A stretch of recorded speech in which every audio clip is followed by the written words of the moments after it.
Hello everyone, very good evening to one and all. I hope that everybody is doing absolutely great, and I hope that everybody is ready to learn this new session. But I think there is some sort of trouble behind me, and yes, of course. So here you can completely view this thing, but there was some technical trouble in the board, so just the pages got turned up without anything. So guys, welcome to the session, and make it sure that if you have joined the session, then please do share this session with your friends also. And today we are going to cover the next part of our temple architecture. In this lecture, we will be trying to understand some of the most astonishing, some of the most outstanding features of our temples in India. India is very popular as probably the most diverse nation when it comes to the temple architecture. In fact, one of the very few nations in the world which have such a diversity, such a range of temple construction, which is extremely interesting, but at the same time a little bit difficult for the purpose of categorization and studying that. However, UPSC is very keen to ask the questions related to the temple architecture. In fact, in the few years, if you see in the last 2 or 3 years, there are the questions related to the temple architecture related terms, terminologies and certain concepts. However guys, in case anybody among you or any of your knowns, if they are preparing for the civil services examination, then we have also got a tremendous opportunity for all of you, that we are offering our new upcoming morning batches in September. Starting from 11th of September, these batches will be basically providing you each and everything which is required. For example, like the current affairs, like the coverage of the GS syllabus. Not only that, but also the handwritten notes and the dedicated books for the civil services examination. All these will be provided. And if you are able to clear the prelims examination, you will be provided the free stay and preparation help, as well as the entire boarding, lodging, transportation, everything will be taken care by StudyIQ, and they will be calling you in the Delhi NCR campus to make you better prepared than the other people, right? So that is a very useful opportunity for everyone. Courses are available in English, that is bilingual. It is available in English and also available in the Hindi language, right? So that is quite useful for any person who is looking for starting the preparation at an early note in a well directed manner. However, let's come to the topic directly, and when we talk about the topic, basically we are going to see the temple architecture. And the temple architecture here, let me tell you one thing. Basic form of the Hindu temple, if we talk about it, okay, basic form of a Hindu temple, I think most of you might have seen the images of a temple, and you might be aware, right, you might be aware that a temple, it looks something like that. It looks something like that, and here you can see probably the temple has got certain basic elements, certain basic essential elements. For example, first of all, there will be an entrance. There will be an entrance. Here you can see the entrance is basically followed by the next stage of the structure, that is called as a mandap. This mandap could be this could be a portico.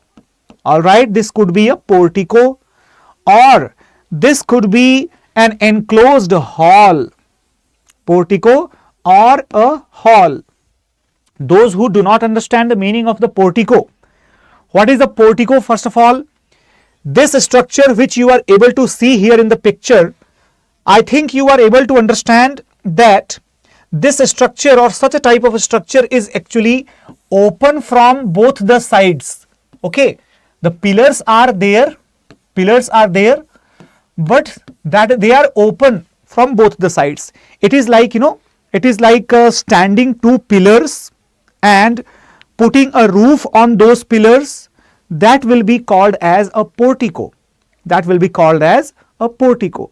But when along with the pillars and along with the roof, you also provide the wall to connect those pillars, okay, when you start providing the wall to connect those pillars, that means the structure is enclosed. A structure is completely enclosed from all the sides except the entrance. Then it becomes a hall. Remember that in case of a temple, when we are talking about the hall, etc., ultimately this hall leads the passage, right? This hall is basically the part of a passage which leads inside the most important part of the temple, that is called as Garbhagriha. That's called as Garbhagriha. Okay, this is the most important part. So remember that these are certain essential parts of the temple. So entrance, mandap and Garbhagriha. What is Garbhagriha? You can see this picture here in the Garbhagriha, the image of the deity or the symbol of the deity. Basically, the Garbhagriha is the place. Okay, Garbhagriha, it is the place where the god is residing, the image of the god or the statue of the god, okay, or the deity, that is placed, that is kept, or that is placed. Okay, so this is here the mandap, entrance and Garbhagriha. Now when we talk about other essential feature which is common in each and every temple, that is basically the structure called as shikhar or vimana. Shikhar or vimana. Right everyone? Good evening everyone. Good evening to all of you. Shikhar or vimana, what is the difference between the two? Basically, when we talk about the shikhar or vimana, that is basically a spire. That is a spire. What is the meaning of a spire? Have you ever seen a church, ever seen a temple or any other monument related to any religion? Most of you must have noticed one thing. That suppose if this is the structure, on the top of it there is a triangular shaped tower, or if it is not triangular, it looks like a cone. Or if not a cone, then it looks like a parabolic shape structure, right, with a sharp ending. It is like, suppose if you are making a parabola, and just a second, let me add one extra page here to show you. Now okay, here, suppose if you are making one parabola and you are making another parabola, so this will be intersecting at a certain point, right? Now this will become the image, or this will become the design of a particular spire. This spire could be even straight. Okay, this spire could be even straight. So when we make the curvilinear structure, this is called as the curvilinear structure. Okay, curvilinear structure.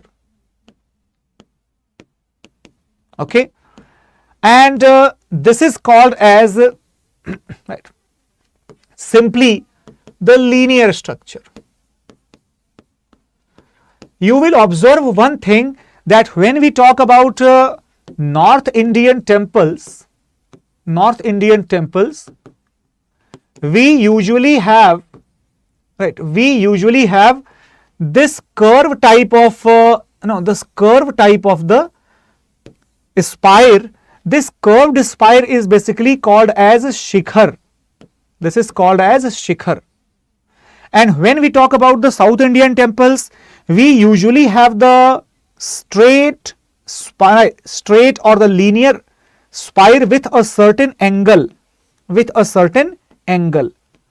and this particular angle, suppose it is theta or anything, this will be basically allowing the pyramidal structure of the spire. So when we talk about this pyramidal structure of the spire, this is the identity of the South Indian temples, right? South Indian temples, and they have this name called Vimana.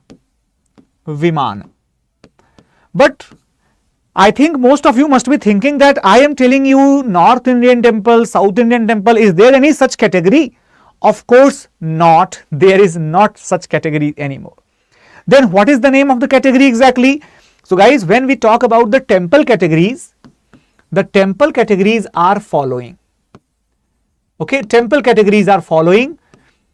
Particularly, we have the Nagar style in the northern India, primarily in the northern India. Okay. However, we also have the Nagar style temples in the Odisha region, right? Chhattisgarh region. They are not the part of the northern India, by the way. We have a Dravidian style. We have the Dravidian style temples. Now, Dravidian style temples, they are usually present in the southern India, mostly in the Tamil Nadu state or in the Karnataka state or in the Andhra state, isn't it? Thank you so much, Pranjal. However, it does not mean that they are only in South India. They are mostly in South, right? Mostly in South or southern India. Remember one thing, even in the Delhi, even in the national capital Delhi, you will find few temples which are constructed following the Dravidian architecture. Okay, and then we have a third type called as the Vesar or Besar, right? Vesar or Besar style. Now they are the mixture of the northern and southern Indian styles, and primarily found in the Maharashtra region, Telangana region, northern Karnataka region, all these areas. Okay, primarily in the Deccan area. Okay.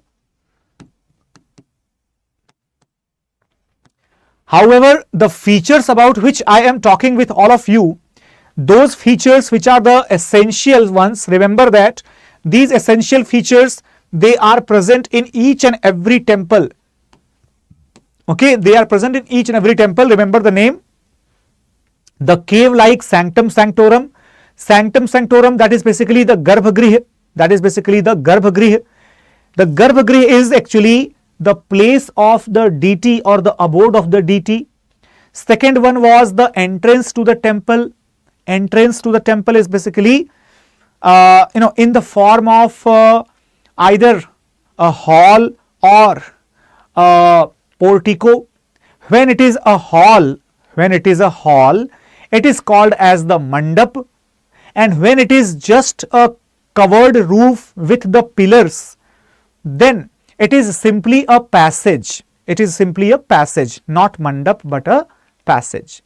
And after that, we have the third essential part, that is called as a shikhar or the spire or the tower of the temple. Okay, in the North India we call it as the shikhar, in the southern India we call it as the vimana. Then the fourth essential part, that is in any temple we have the vahan. What is the vahan, by the way? Vahan is basically the mount of the deity. What does it mean? Suppose if we are seeing a temple of Lord Shiva, okay, if we are seeing the temple of Mahadev, then we can say that Mahadev rides a bull. He is mounted on a bull. Or goddess Durga, she is mounted on a lion. Okay, or Lord Vishnu, he is mounted on a Garuda. So these all mounts, they are basically the vehicles of the deity. vehicles of the deity. And if anybody is forgetting the fourth element, because usually these upper three elements are related to the temple only, but the fourth element is basically, it is like the parking, it is like the the car of the god, basically the mount of the god. So remember that it is also essential, otherwise God will not be able to go from place to place, that is like that. Anyways, so when we talk about the essential features now, remember that in any temple, the most important part is basically the sculpture, and the most important for the sculpture, that is the iconography and ornamentation of the temple. What is the iconography and ornamentation? Let me tell you. When we talk about the iconography,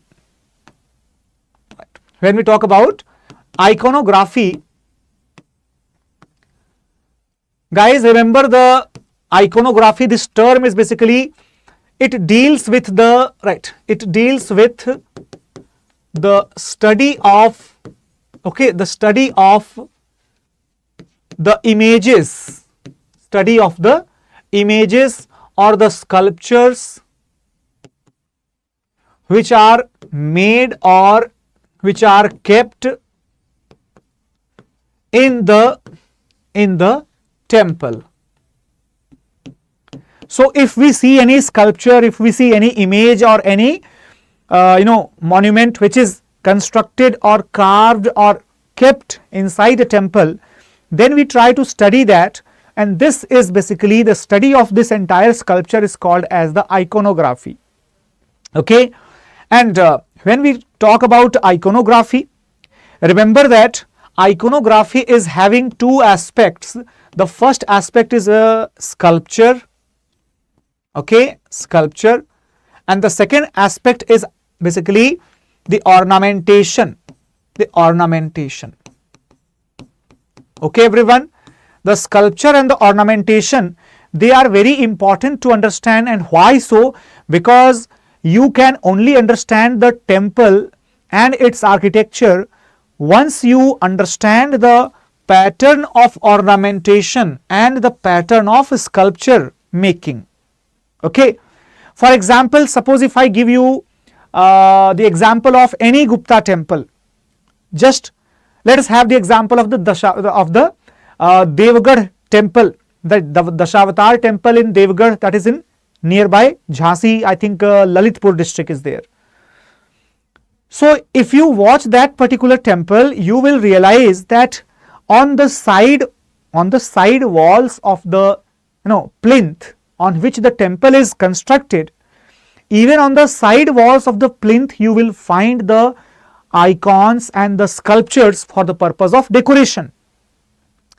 Similarly, here I will show you several pictures, and these pictures are largely related to the iconography and sculpture and the ornamentation. There are various additional sculptures apart from the statue of the main god or the main goddess of the temple. There are various additional sculptures which are constructed in a temple. For example, suppose if you go to the temple of Lord Shiva, you will find the temple sculpture of Nandi also. If you go to the temple of Lord Vishnu, you are supposed to find the statues of Jai and Vijay, who are the guarding deities of the Vaikunt. I think you all must have heard the story of Jai and Vijay, isn't it? But these stories of the Puranas, these stories of the various folk tales, in the temple architecture, we actually realize when we see these type of statues, these type of figures constructed on the wall of the temples or on the side of the temples or near the entrance of the temples. Okay everyone, so where do we find the additional sculptures or additional icons? We find the additional icons on the walls, on the entrance, or just at the nearby the deity, right, anywhere. What are some examples? For it? So if you are taking some examples, the best examples are the river goddesses. Guys, I think most of you must have seen the pictures like that. If anybody is living in a village, in the typical village of Uttar Pradesh or Bihar or Haryana or Punjab or Madhya Pradesh, anywhere, mostly in the northern India, you might be able to see that this is a small temple having the stone walls, stone guards, having a grilled gate, and even you will see the sandalwood that is peppered here on the gate itself. You will see that on the corner, on the top of the corner of this entrance, there is a sculpture which is probably standing in the entrance, right? And this is basically the river goddess. Here you are also able to see an additional sculpture, and this is comparatively smaller in the size. This is bigger in the size with the ornamentation as well, right? Look at the floral ornamentation. So guys, such type of the deities which are given as additional icons, they are called as the river goddesses. Usually in the Gupta period or in the post-Gupta period, when the earliest temple architecture was starting in the northern India, such type of the deities, they were definitely carved at the entrance of the temples. You will see such entrance goddesses even in the Bhitri, right? In the Bhitri temple, yes, not Bhitri temple, Bhitargaon temple near Kanpur, you will see such goddesses, river goddesses at the Dashavatar temple, Devgarh in Lalitpur. You will find such temple goddesses in Sirpur temple, Lakshman temple, Sirpur in Chhattisgarh. Not only that, Nachna Kuthar temple near Satna in Madhya Pradesh. Not only that, even the Kankali Devi temple, this is the Kankali Devi temple near Tigwa in Madhya Pradesh. Similarly, Kaimur temple that also has similar type of the entrance river deities, entrance guarding river deities. Apart from that, there are other sculptures as well. For example, not only the river goddesses, but the Dwarpalas, but the Mithunas, okay, these are also present. But remember one thing, the tradition of the river goddesses guarding the entrance of the temple, that tradition started in the northern India, but that became more popular in the southern India in the upcoming centuries.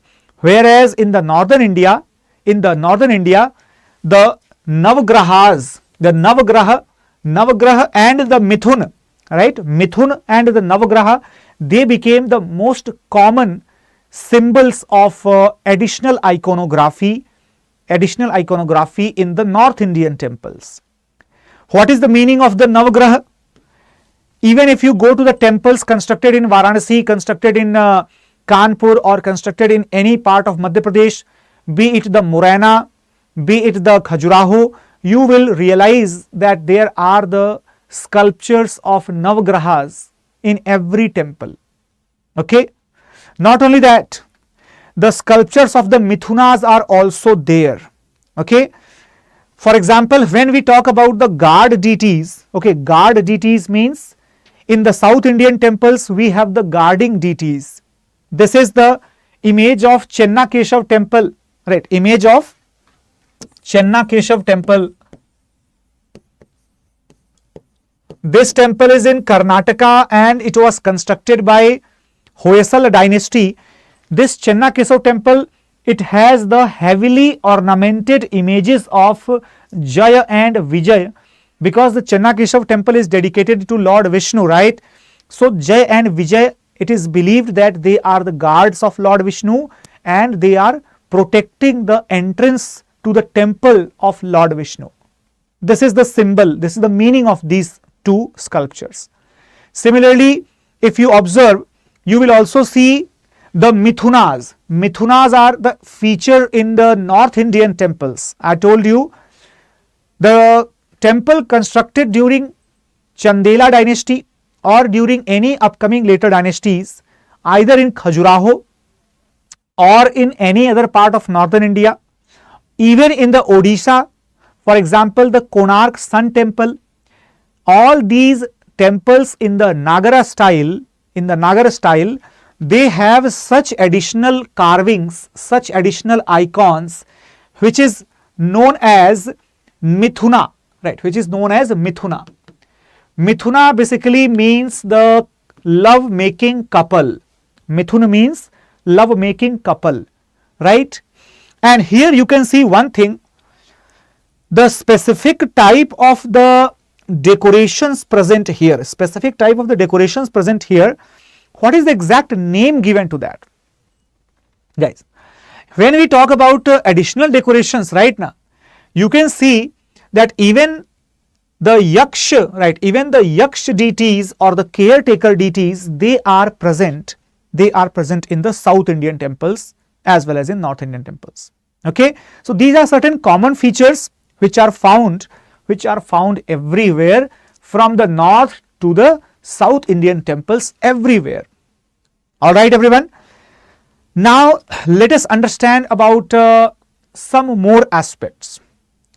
For example, apart from the Yaksh, apart from the river goddesses, apart from the guard deities, we also have the god of directions, the deities of directions. Have you ever heard that there are the Vasus? Have you ever heard about Vasu? Ashtavasus, right? Ashtavasus are there. The guarding deities of the 8 directions. The guarding deities of 8 directions. Okay, not the earth, not the sky, but the 8 directions, which means the east, right, the west, the north and the south. Okay, and the corners of those directions. So basically they are guarding the 8 different directions. If you start to name these 8 different directions, so you might be able to name it, right? East, west, all right, north and south. These 4 directions, I think everybody knows about it, but there are 4 more directions called as Ishan, Agneya, Nairitya, okay, Nairitya and Vayavya, okay. So these are the 4 additional directions as per the Agamas. What is the meaning of the Agamas? Agam is basically the text of Brahmanical rituals, customs, etc. And in order to understand this, it is essential to know that the temples are constructed as per the descriptions given in the Agam Shastra, right? Given in the Agam Shastra. That is why, to protect the temple from each and every direction possible, there are the 8 different deities, 8 different guarding deities for the 8 directions. Okay, they are called as the Ashtadigpal, okay. So these Digpalas are also constructed sometimes on the temple walls, right, everyone? Apart from that, you can expect the sculptures of some additional deities, and apart from that, there are several other sculptures on the temple, which is I think very important to note, because in UPSC they might ask you any of the given terminologies which I am going to tell you, and there will be complete blank. If you don't know them, you cannot tick the right answer, you cannot write about it anything. What are those additional structures? Gavaksh. This is called Gavaksh. then Vyal or Yali, Vyal or Yali. Then we have the Kalpalata, we have the Kalpalata. Okay. Apart from that, we have the Amalaka and Kalash, right? Amalaka and Kalash is there, and that is how we can say that additional deities, right? Additional sculptures and additional deities, they are basically very, very crucial members, very, very crucial parts. Okay, everyone. So here let me just show you the picture of the Gavaksh. This is what I am telling you. This is called as Gavaksh. This is called as Gavaksh. The design which is used to decorate, and it looks like the arc, it looks like an arch or a half moon or a semicircle, that is called as Gavaksh. Okay. Another example of Gavaksh is also here, right? If you see this one, this is also Gavaksh. This is also Gavaksh. These are, initial or the earliest types of the Gavaksh. So guys, where is this Gavaksh located? Let me tell you, this Gavaksh is located at a place in Chhattisgarh, which is having a very unknown but very much important temple called as the Bhim Kichak temple. Bhim Kichak temple. How many of you have heard about the Bhim Kichak temple? Anybody? Bhim Kichak temple. Those who have not heard, now it is their duty that once they will be watching this video, watching this particular class, they have to tell that in the comment box that where is the Bhim Kichak temple located. That is the task of the day. Now, talking about this particular deity. Now guys, what is this exactly? This deity is basically the Digpal. He is called as Digpal. Digpal. He is the defender, the protector of directions. The protector of directions. Thank you so much, Bulbul. Now, when we talk about the Digpal, right, when we talk about the Gavaksh, we can also take the example of this temple itself. This temple is constructed in the Chhattisgarh. This is the image of Bhim Kichak temple constructed during 6th century by the Somvanshi rulers. This is probably the best example for all of you because it has almost everything. It has almost everything which is essential to understand the additional icons. Additional icons. Have a look on this temple. This is having the guard deity.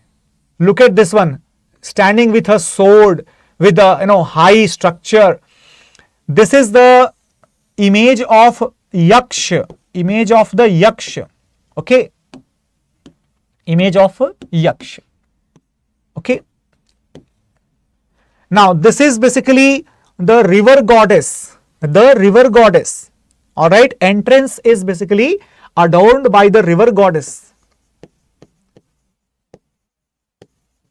Even these images are also for the river goddesses. The river goddesses. Okay. These are the Dwarpalas. These are the Dwarpalas. Okay. These are the Dwarpalas. Then, as I told you, this is a Yaksh. This is a Yaksh. This is also Yaksh. Okay. However, when we say that this is Yaksh, you are also supposed to find the images of the images of the guard of the directions called as the Digpalas. Okay. So if you are going to the other sides of the temple, you will also find the Digpalas, and not only that, the image is not very clearly visible because the temple is extremely old.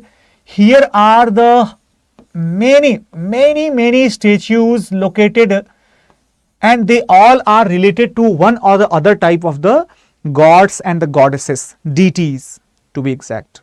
So basically such type of temples were constructed in the initial stages of the temple architecture, about which we have probably never studied, but I hope that if you have attended this lecture, you will clearly get an idea about the various descriptions of the earlier temples. Now, this another picture is visible to all of you. I hope it is visible to everybody. Here you can see that a giant lion probably crushing an elephant under the paws of lion, and here you can see probably someone is sitting on the back of that lion. This lion is having very ornamented type of the mane. Okay, this is called mane. Okay, those who don't know what is the mane is basically the hair around the neck of the lions. Okay, that is called mane.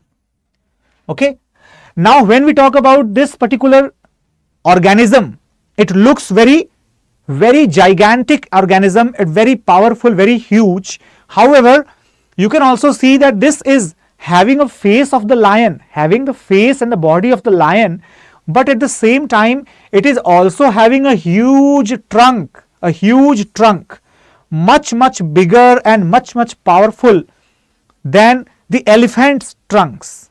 Now these are actually the imaginary deities. Okay, these are the imaginary deities, which is basically which are called as Vyal